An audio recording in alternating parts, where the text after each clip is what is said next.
लाल महाल इथपासून जिल्हाधिकारी कार्यालयापर्यंत मोर्चा काढला जाणार आहे। या मोर्चाला बरेचसे राजकीय नेते मंडळी आलेले आहेत, सामाजिक कार्यकर्ते आणि जे काही सर्वसामान्य नागरिक आहेत, अगदी बीड परभणीतनं सुद्धा नागरिक आलेत। या पुण्यातल्या मोर्चासाठी सुद्धा हातामध्ये बॅनर घेऊन वाल्मिक कराडला फाशी व्हायला पाहिजे किंवा संतोष देशमुख यांना न्याय मिळाला पाहिजे अशा आशयाचे बॅनर या आंदोलकांच्या हातामध्ये आहेत। आणि बीड, परभणी आणि संपूर्ण महाराष्ट्रभरातनं पुन्हा एकदा नागरिक या पुण्यातल्या मोर्चामध्ये सहभागी होत आहेत।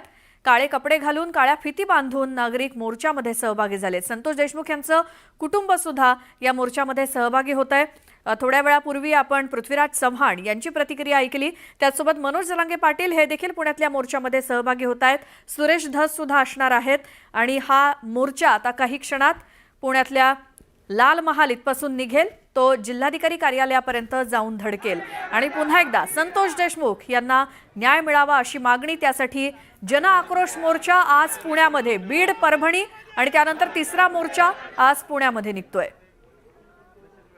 लहानांपासून थोरांपर्यंत सगळेच जण या मोर्चामध्ये पुन्हा एकदा सहभागी झालेत।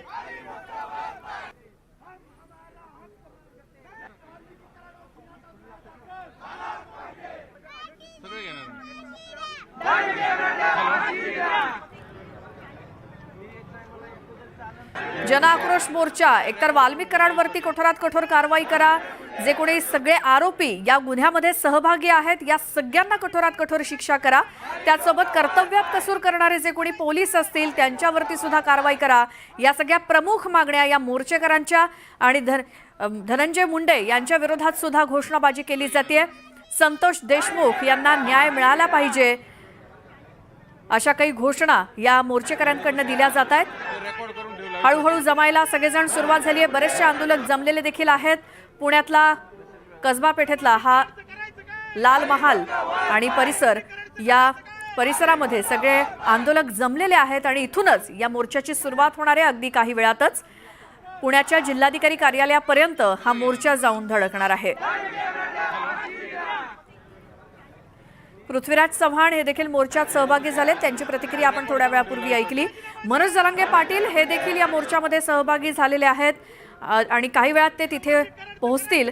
मात्र यानंतर सुद्धा असे अनेक मोर्चे काढा असं आपल्या मराठा बांधवांना मनोज जरांगे पाटील यांनी सांगितलेलं आहे। त्यामुळे आता पुण्यानंतर आणखी मोर्चा कुठे निघतो हे आपल्याला कळेलच, ते बघावं लागेल। मात्र बीड, परभणी आणि मग पुण्यामध्ये हा मोर्चा निघतोय।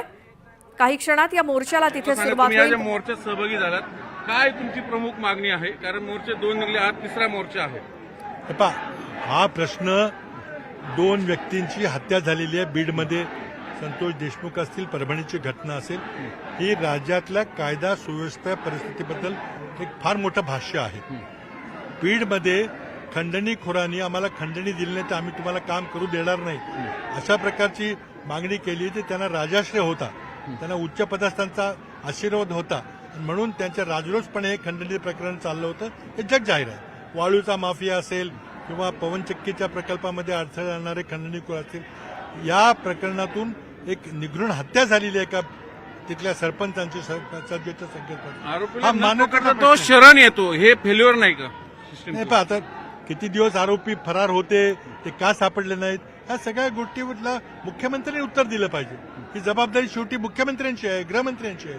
मुख्यमंत्री म्हणतात मी कुणालाच सोडणार नाही, पण प्रत्यक्षात आरोपी शरण येतात। एक आरोपी अजूनही पकडला गेलेला नाही। आता जातीय अँगल मिळू पाहतो याला। कालच जरांगेंनी परभणीमध्ये घरात घुसून मारण्याची भाषा केली, त्यालाही प्रत्युत्तर यायला लागले। मग हे प्रकरण चाललंय कुठे? बघा, जातीय किंवा पक्षीय प्रश्न नाहीये, हा मानवतेचा प्रश्न आहे, राज्यातल्या कायदा सुव्यवस्थेचा प्रश्न आहे, राज्यात गुंतवणूक येणार आहे का नाही याचा प्रश्न आहे। आणि आज गुंतवणूक न येण्याची कारण अशा प्रकारे खंडणीखोरांचं साम्राज्य आहे, त्यांना भाजपच्या राज्यकर्त्यांचा राजाश्रय आहे, हा आमचा आरोप आहे। मुद्दा असा, याच्यामध्ये सत्ताधारी आमदारच हे सगळे याचं पुढाकार घेतात, मग त्यांचाच त्यांच्या मुख्यमंत्र्यावर, गृहमंत्र्यावर विश्वास नाही का? आता असाच प्रश्न महायुतीतले घटक विचारतात। शेवटी जबाबदारी मुख्यमंत्र्यांची आहे। आमदार काय म्हणतात, कुठल्या पक्षाचे आमदार आहेत, जबाबदारी गृहमंत्र्यांची आहे, जबाबदारी देवेंद्र फडणवीस यांची आहे।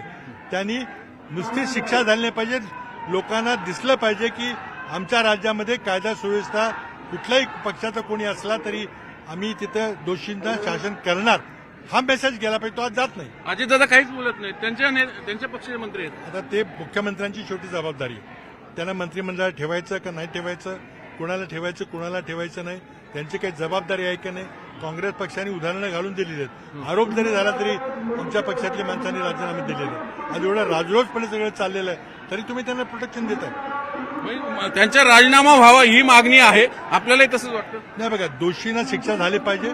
दोषीमध्ये जे मागून त्यांना पाठिंबा देतो तेही दोषी आहेत. सगळ्यांच्यावर कारवाई झाली पाहिजे. तात्काळ धनंजय मुंडेला मंत्रिमंडळातून काढावं ही मागणी महाराष्ट्रातून होती आहे. मला वाटत नाही ते काढतील. का बरं? कोण पाठीशी घालतंय? कारण सरकार अस्थिर होईल अशा प्रकारे जर निर्णय घ्यायला लागले तर. मुख्यमंत्रीच पाठीशी घालतायत. मुख्यमंत्री ते धाडस दाखवणार नाहीत. कायदा मंत्री, गृहमंत्री, मुख्यमंत्री हे देवेंद्र फडणवीस आहेत. त्यांनी हा निर्णय घेतला पाहिजे. त्यांनी महाराष्ट्राला दाखवलं पाहिजे की महाराष्ट्र असं या पुढे चालणार नाही. पण आज राजरोसपणे सगळं चाललेलं पण आहे. आता यातनं असं एक आरोप होतोय की भाजप मराठा ओबीसी करून निवडून आलं आणि आताही तेच करू पाहतंय. मला यात जातीय पक्षीय राजकारण आणायचं नाहीये. हा मानवतेचा प्रश्न आहे, युवकांच्या रोजगाराचा प्रश्न आहे. महाराष्ट्रामध्ये रोजगार आला पाहिजे, गुंतवणूक आली पाहिजे, हा प्रश्न आहे. अशा प्रकारे जर कायदा सुव्यवस्था असेल तर कोणी महाराष्ट्रात येणार नाही. तुम्ही इथून पुढच्याही मोर्चात सहभागी होणार, काँग्रेस लीड करणार. हे होते प्रतिभाबा यांनी सांगितलं की आम्ही या मोर्चात सहभागी झालो कारण कायदा आणि सुव्यवस्था राहिली पाहिजे, त्यासाठी सरकार जबाबदार आहे. म्हणून सरकारने तात्काळ मुंडेंचा राजीनामा घ्यावा. बघूया आता सरकार काय करता येईल. व्हिडिओ जर्नलिस्ट गणेश कदम सह चंद्रकांत पुंजे, न्यूज 18 लोकमत, पुणे. तर पुण्यात या आजच्या आक्रोश मोर्चामध्ये सहभागी झालेले पृथ्वीराज चव्हाण यांनी दिलेली प्रतिक्रिया न्यूज 18 लोकमतला.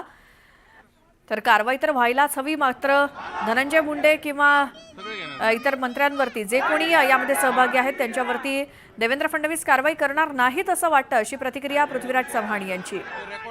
मात्र संपूर्ण महाराष्ट्राची तर मागणी आहे धनंजय मुंडे यांच्यावरती कारवाई व्हावी. जे कोणी या गुन्ह्यामध्ये सहभागी आहेत या सगळ्यांवरती कडक कारवाई व्हावी अशी मागणी आहे. आणि त्यासाठीच पुण्यामध्ये आज सर्वपक्षीय मोर्चा निघालेला आहे. काही राजकीय नेते मंडळी आहेत, सर्व स्तरातले नागरिक, काही दिग्गज आहेत जे या मोर्चामध्ये सहभागी होत आहेत. आणि अर्थातच सगळ्यांची मागणी एकच आहे, ती म्हणजे संतोष देशमुख यांना न्याय मिळायला हवा आणि जे कोणी आरोपी या गुन्ह्यातले असतील त्या सगळ्यांना कठोरात कठोर शिक्षा व्हावी, फाशीची शिक्षा देण्यात यावी अशी मागणी आज या पोस्टरद्वारे पुण्यातल्या मोर्चाच्या माध्यमातून केली जाते. काही आंदोलकांनी तर हातामध्ये हा फाशीचा फंदा सुद्धा घेतलेला आहे आणि जोरदार मागणी होतीये सर्व आरोपींना कठोरात कठोर शिक्षा करण्याची. लहानांपासून मोठ्यांपर्यंत सगळेजण या मोर्चामध्ये सहभागी झालेत. पहिला मोर्चा हा बीडमध्ये निघालेला होता, त्यानंतर दुसरा मोर्चा परभणीत निघाला आणि तिसरा मोर्चा हा पुण्यामध्ये निघतोय. काही क्षणात या पुण्यातल्या मोर्चाला देखील सुरुवात होईल. मनोज जरांगे पाटील हे देखील या मोर्चामध्ये सहभागी होण्यासाठी आलेले आहेत आणि महाराष्ट्रभरामध्ये असे मोर्चे काढा असं आधीच मनोज जरांगे पाटील यांनी आपल्या मराठा समाज बांधवांना सांगितलेलं आहे. त्यामुळे ते देखील मोठ्या प्रमाणात या मोर्चामध्ये सहभागी झालेत. मात्र इतर सर्वसामान्य नागरिक सुद्धा मोर्चात सहभागी आहेतच. पुण्यामध्ये आज जिकडे तिकडे हे असे बोर्ड लावलेले दिसत आहेत आणि हातामध्ये वेगवेगळ्या प्रकारचे मागण्यांचे आपले फलक हातात घेऊन आंदोलक मोठ्या संख्येनं आज पुन्हा एकदा रस्त्यावरती उतरलेत. आणि प्रमुख मागणी हीच आहे, वाल्मिक कराडला फाशीची शिक्षा द्या, धनंजय मुंडेंवरती कारवाई करा. जे कोणी या प्रक्रियेमध्ये पोलीस जर कर्तव्यात कसूर करत असतील तर त्यांच्यावरती देखील कारवाई करा. अशा सगळ्या मागण्या आहेत या मोर्चेकरांच्या आणि सगळ्यांचा स्रोत आहे तो म्हणजे मुख्यमंत्री आणि गृहमंत्री असलेले देवेंद्र फडणवीस यांनी यामध्ये कारवाई करावी, यांनी याला उत्तर द्यावं. ही ताजी दृश्य पुन्हा एकदा बघतोय न्यूज 18 लोकमतवरती आपण या मोर्चाची. महिला वर्ग सुद्धा मोठ्या संख्येनं सहभागी आहे आजच्या मोर्चामध्ये. हातामध्ये फलक घेऊन सगळे मोर्चेकरी आता सज्ज आहेत. पुण्यातल्या लाल महाल इथनं या मोर्चाला सुरुवात होईल, ती जिल्हाधिकारी कार्यालयापर्यंत.